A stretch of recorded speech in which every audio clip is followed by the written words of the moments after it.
میرے نزدیک بائبل مقدس کے مطابق ایمان کا مطلب ہے جاننا، خدا کو مکمل طور پر جاننا۔ آج میں آپ کو ایمان کی ایک انتہائی سادہ اور حقیقت پسندانہ تعریف بتانے جا رہا ہوں جو آپ کے نظریے کو بالکل بدل دے گی۔ جاننا، خدا کو مکمل طور پر جاننا۔ ویڈیو کو مکمل دیکھیے گا، بیچ میں چھوڑ کر مت جائیے گا۔ آج آپ کا نظریہ بالکل بدلنے والا ہے اور آپ ایمان کو بالکل سادہ طور پر جاننے اور سمجھنے والے ہیں۔ ایک نئی اور انقلابی حقیقت، ایمان کیا ہے؟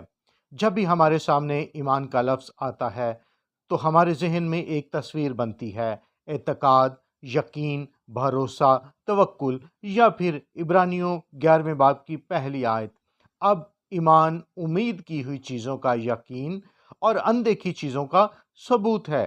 لیکن سچ بتائیے، کیا کبھی کبھی ہمیں یہ محسوس نہیں ہوتا کہ ایمان کی یہ روایتی تعریفیں عام زندگی میں بہت مشکل لگتی ہیں؟ ہم اکثر سنتے ہیں، بس ایمان رکھو، توکل کرو، لیکن جب زندگی میں کوئی مشکل گھڑی آتی ہے تو ہمارا یہ ایمان ریت کی دیوار کی طرح کیوں گر جاتا ہے؟ لوگ کہتے ہیں ایمان لاؤ، لیکن کوئی یہ کیوں نہیں بتاتا کہ ایمان لایا کیسے جاتا ہے؟ آج میں آپ کو ایمان کی ایک ایسی تعریف بتانے جا رہا ہوں جو اتنی سادہ اور حقیقت پسندانہ ہے کہ آپ کا پورا نظریہ بدل جائے گا۔ میرے نزدیک بائبل مقدس کے مطابق ایمان کا اصل مطلب ہے جاننا، خدا کو مکمل طور پر جاننا۔ اور آج اس ویڈیو میں آپ کو آپ کے ہر سوال کا جواب جو ایمان کے تعلق ہے ضرور ملنے والا ہے۔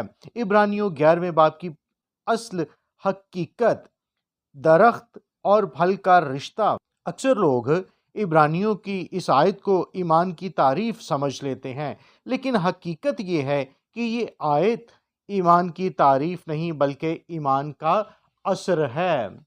اسے آسان الفاظ میں 3 طریقوں سے بیان کر سکتے ہیں۔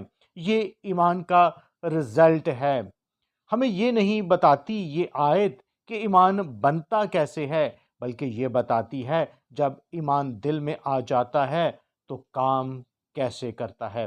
مثال کے طور پر اگر ہم کہیں کہ محبت قربانی دینے کا نام ہے تو یہ محبت کا اثر ہے، محبت کی تعریف نہیں ہے۔ محبت کی اصل تعریف 2 دلوں کا تعلق ہے۔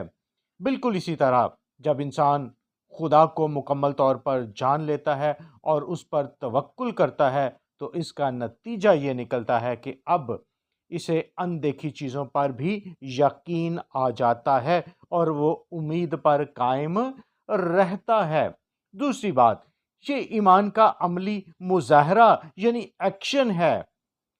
اس آیت کو بائبل میں ایمان کی کارکردگی، پرفارمنس کہا جاتا ہے۔ اگر عبرانیوں 11ویں باب کو آگے پڑھیں تو وہاں صرف ایمان کی باتیں نہیں ہیں بلکہ وہاں کردار کے نام ہیں۔ ایمان ہی سے حابل نے، ایمان ہی سے نوح نے، ایمان ہی سے ابراہام نے، یہ سب وہ لوگ تھے جو خدا کو ذاتی طور پر جانتے تھے، اور اس جاننے کی وجہ سے انہوں نے ایسے کام کیے جو اندیکھے تھے، جیسے نوح کا کشتی بنانا۔ یعنی یہ آیت یہ دکھاتی ہے کہ خدا کو جاننے والے لوگ کس طرح قدم اٹھاتے ہیں۔ نمبر 3، ایمان کی قوت کا بیان ہے۔ ہم اس آیت کو ایمان کی طاقت کا ثبوت کہہ سکتے ہیں۔ یہ ہمیں بتاتی ہے کہ ایمان کے پاس اتنی طاقت ہوتی ہے کہ جو چیزیں ابھی تک دنیا میں ظاہر نہیں ہوئیں، ایمان رکھنے والا، خدا کو جاننے والا ایمان کی وجہ سے انہیں پہلے ہی دیکھ لیتا ہے اور ان پر یقین کر لیتا ہے۔ میرے عزیزو، عبرانیوں 11ویں باب کی پہلی آیت ایمان کی تعریف نہیں بلکہ رزلٹ ہے، نتیجہ ہے۔ ایمان تو ایک درخت ہے اور اندیکھی چیزوں کا یقین اس درخت کا پھل ہے۔ جب تک آپ خدا کو جان کر اپنے دل میں ایمان کا درخت نہیں لگاتے، تب تک آپ کی زندگی میں یہ پھل یعنی اندیکھی چیزوں کا یقین پیدا ہی نہیں ہو سکتا۔ اس لیے درخت یعنی خدا کو جاننے پر توجہ دیں، پھل خود بخود لگ جائے گا۔ اس لیے ہمیں پھل کے پیچھے بھاگنے کی بجائے درخت لگانے پر غور کرنا ہوگا، یعنی خدا کو جاننا ہوگا۔ توکل کا اصل ذریعہ، میں ایسا کیوں کہہ رہا ہوں کہ توکل کے لیے جاننا ضروری ہے؟ کیونکہ آپ کسی بھی ایسے شخص پر بھروسہ نہیں کر سکتے جسے آپ جانتے ہی نہ ہوں۔ توکل کوئی ایسی چیز نہیں ہے جو بٹن دبانے سے پیدا ہو جائے۔ توکل ہمیشہ ایک نتیجے کے طور پر پیدا ہوتا ہے، اور وہ نتیجہ کس چیز کا ہے؟ خدا کو جاننے کا۔ توکل ایک نتیجہ ہے، جیسے فصل بیج بونے کا نتیجہ ہوتی ہے، بالکل اسی طرح خدا پر ایمان رکھنا خدا کی شناخت کرنا، سمجھنے اور جاننے کا لازمی نتیجہ ہے۔ اندھا ایمان بامقابلہ حقیقی ایمان، کسی ناواقف شخص پر زندگی کا بھروسہ نہیں کیا جا سکتا۔ خدا پر حقیقی توکل تبھی قائم ہوتا ہے جب انسان خدا کی محبت، باپ جیسے دل، کردار اور وفادار وعدوں سے واقف ہو جائے۔ بائبل مقدس سے تفصیلی شواہد اور وضاحت توکل کی بنیاد، اور وہ جو تیرا نام جانتے ہیں تجھ پر توکل کریں گے۔ بائبل کی اصطلاح میں خدا کے نام سے مراد صرف لفظی نام نہیں، بلکہ اس کی ذات، صفات اور کردار ہے۔ جب انسان خدا کے کردار کی پاکیزگی اور محبت کو جان لیتا ہے تو اس پر توکل کرنا، ایمان رکھنا اس کا قدرتی اور خود بخود عمل بن جاتا ہے۔ ہمیشہ کی زندگی اور جاننے کا گہرا مفہوم اور ہمیشہ کی زندگی یہ ہے کہ وہ تجھ خدائے واحد اور برحق کو اور یسوع مسیح کو جسے تو نے بھیجا ہے جانے۔ یہاں خداوند یسوع نے نجات کا دار و مدار صرف زبانی اقرار یا رسمی ماننے پر نہیں رکھا، بلکہ جاننے پر رکھا ہے۔ معلومات بامقابلہ ذاتی تعلق، بدروحوں کا ڈرنا اور ایمان میں فرق۔ یہاں جاننے کے لیے یوحنا رسول نے یونانی لفظ گینوس کو استعمال کیا ہے، اور اس کی اہمیت یہ ہے کہ خدا کو جاننا محض کسی نظریے یا عقلی علم یعنی ہیڈ نالج کا نام نہیں ہے، بلکہ خدا اور خداوند یسوع مسیح کے ساتھ ایک زندہ، ذاتی اور درمیانی کا تعلق کا نام ہے۔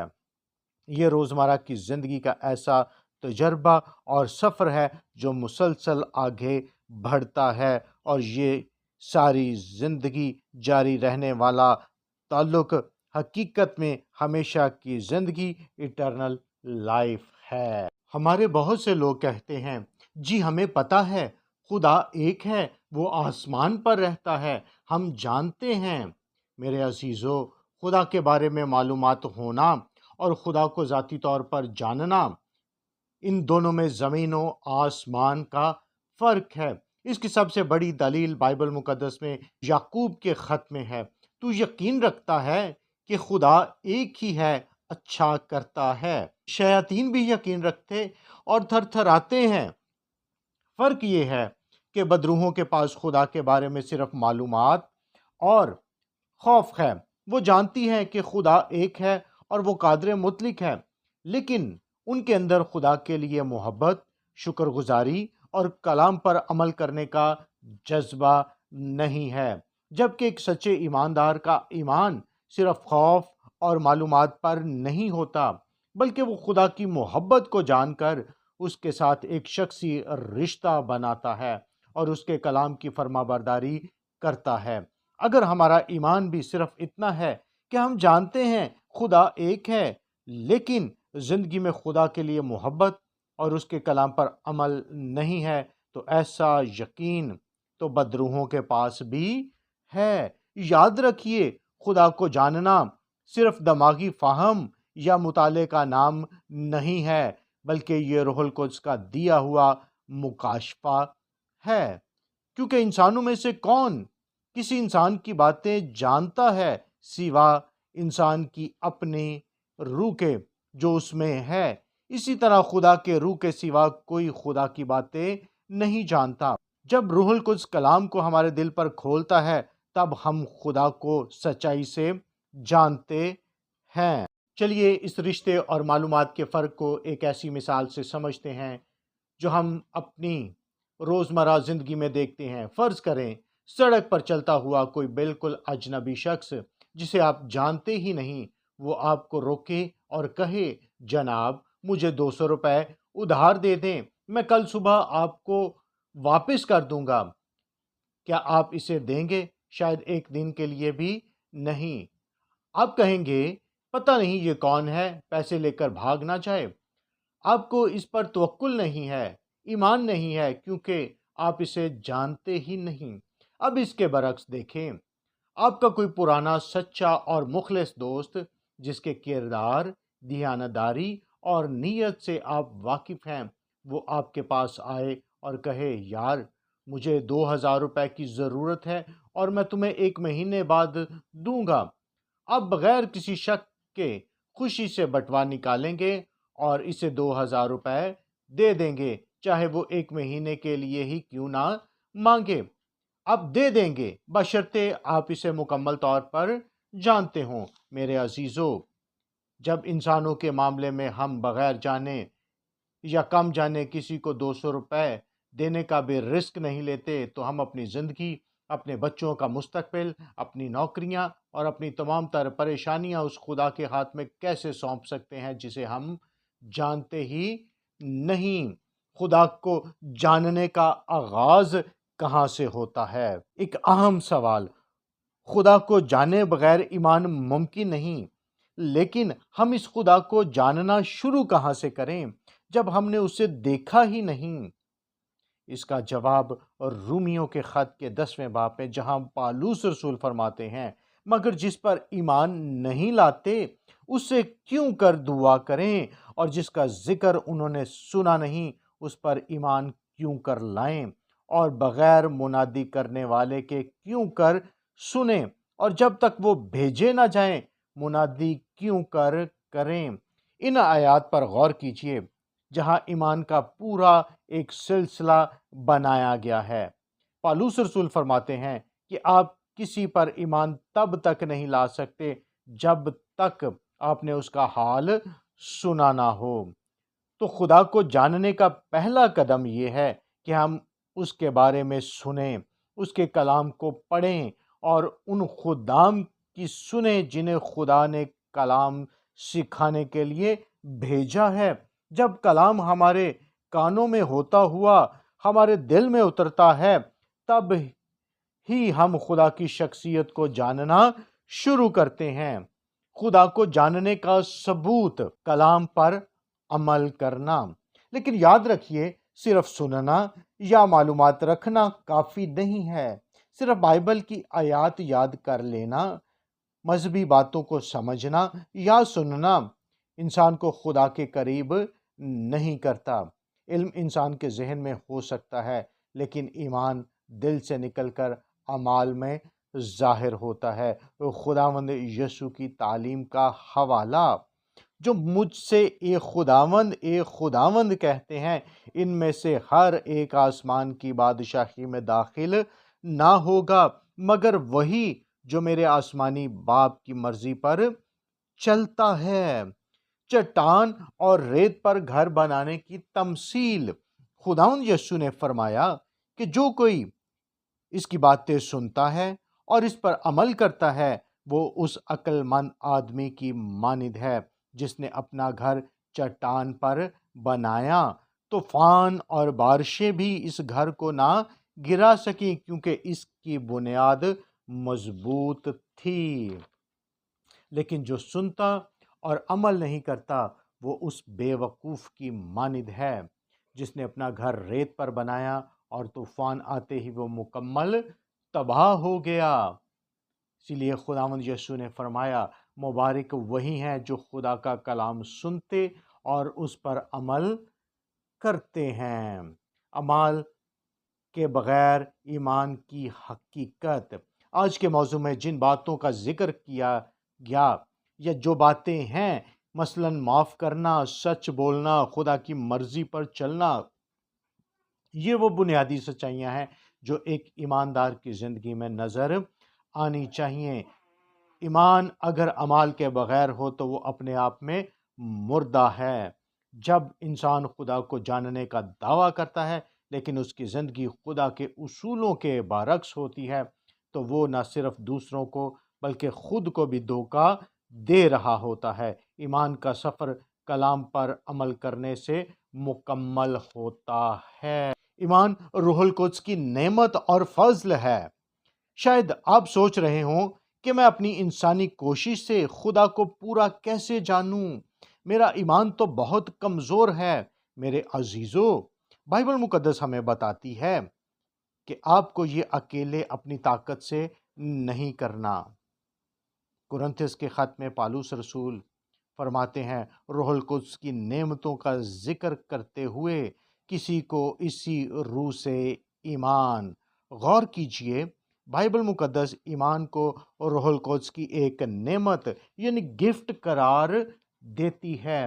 اس کا مطلب یہ ہے کہ جب ہم کلام کے قریب آتے ہیں، دعا کرتے ہیں اور خدا کو جاننے کی خواہش رکھتے ہیں تو روح القدس خود ہمارے دلوں میں وہ الہی قوت یعنی ایمان کی نعمت نازل کرتا ہے۔ پھر خدا پر توکل کرنا ہماری اپنی کوشش نہیں رہتا بلکہ روح القدس کا دیا ہوا ایک معجزہ بن جاتا ہے۔ ایمان کا سفر اور اس کے 3 مراحل۔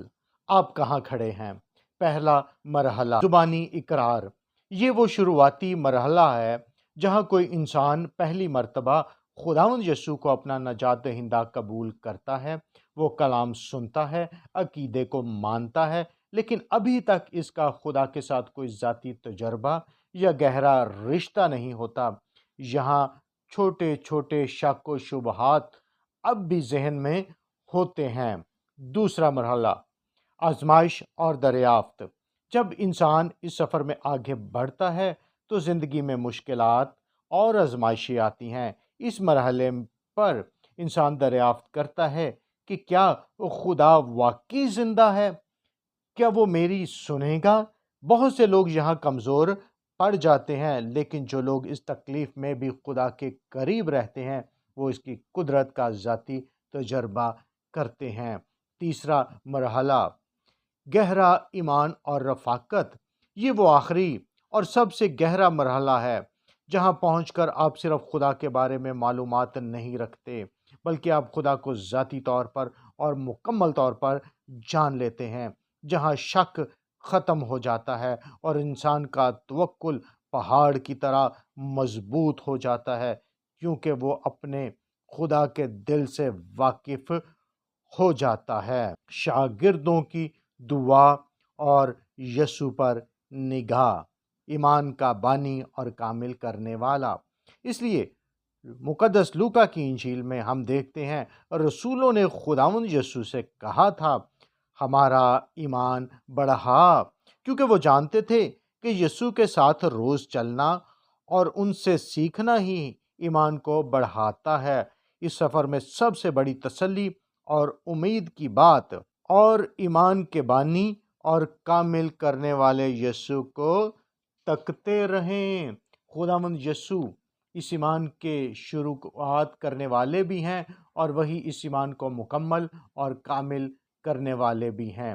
جب آپ کی نگاہ یسوع پر ہوگی تو وہ آپ کے کمزور ایمان کو بھی ہاتھ پکڑ کر خدا کو جاننے کی اس گہرائی تک لے جائیں گے۔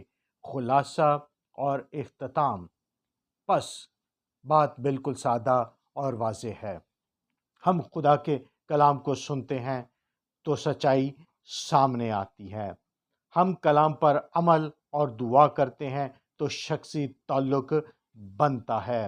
روح القدس ہمیں ایمان کی نعمت دیتا ہے اور ہم خدا کو جان لیتے ہیں، جس کا نتیجہ غیر متزلزل توکل کی صورت میں نکلتا ہے۔ آج سے ایمان کی مشکل تعریفوں میں الجھنے کی بجائے خدا کے قریب آئیں، دعا میں اس کے ساتھ رشتہ بنائیں اور آپ دیکھیں گے کہ آپ کا ایمان کیسے پہاڑ کی طرح مضبوط ہو جائے گا۔ آپ کا اس بائبلی نقطہ نظر کے بارے میں کیا خیال ہے؟ آپ ایمان کے کس مرحلے پر ہیں؟ کمنٹ میں مجھے ضرور بتائیں۔ اگر اس ویڈیو سے آپ کو کچھ نیا سیکھنے کو ملا ہے تو اسے اپنے عزیزوں کے ساتھ لازمی شیئر کریں اور چینل کو سبسکرائب کرنا نہ بھولیں تاکہ ہر نئی آنے والی ویڈیو کا نوٹیفیکیشن آپ کو ملتا رہے۔ خداوند آپ سب کو برکت دے۔